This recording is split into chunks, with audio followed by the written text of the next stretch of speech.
మంచి babies vomiting చేసుకుంటారు కదా ఫీడింగ్ తర్వాత. దానికి పెద్దవాళ్ళు ఏమంటారంటే ఏం కాదు మామూలే, వాళ్ళు ఫీడింగ్ ఎంత తీసుకోవాలో తెలియదు కదా, సో ఎక్కువ తాగడం వల్ల వామిటింగ్ చేసుకుంటూ ఉంటారని అంటారు.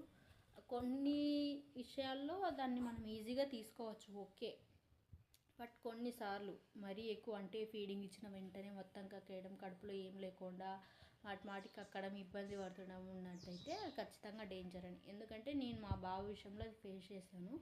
2 months ఉన్నప్పుడు అనుకుంటా. సో ఫీడింగ్ తాగినట్ల వెంటనే వామిటింగ్ చేసుకునేవాడు, చాలా ప్రాబ్లం అయ్యేది.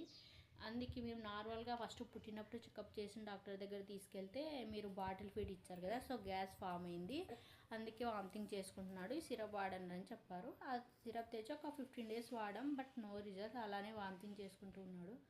ఇలా కాదని చెప్పి వేరే హాస్పిటల్కి వెళ్ళాం.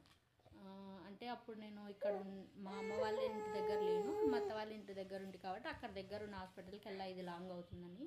సో అక్కడ వాళ్ళు ఏం చెప్పారంటే అల్ట్రాసౌండ్ తీశారు, పొట్టలో ఏమన్నా ప్రాబ్లం ఉందేమో చూద్దామని చెప్పి. సో అప్పుడు బయటపడింది పొట్టలో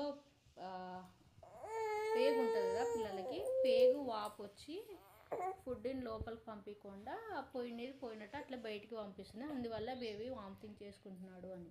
సో నేను చెప్పేది ఏంటంటే చిన్నపిల్లలు వామిటింగ్ చేసుకుంటుంటే నెగ్లెక్ట్ చేయదండి, జస్ట్ ఒకసారి టెస్ట్ చేసుకోండి.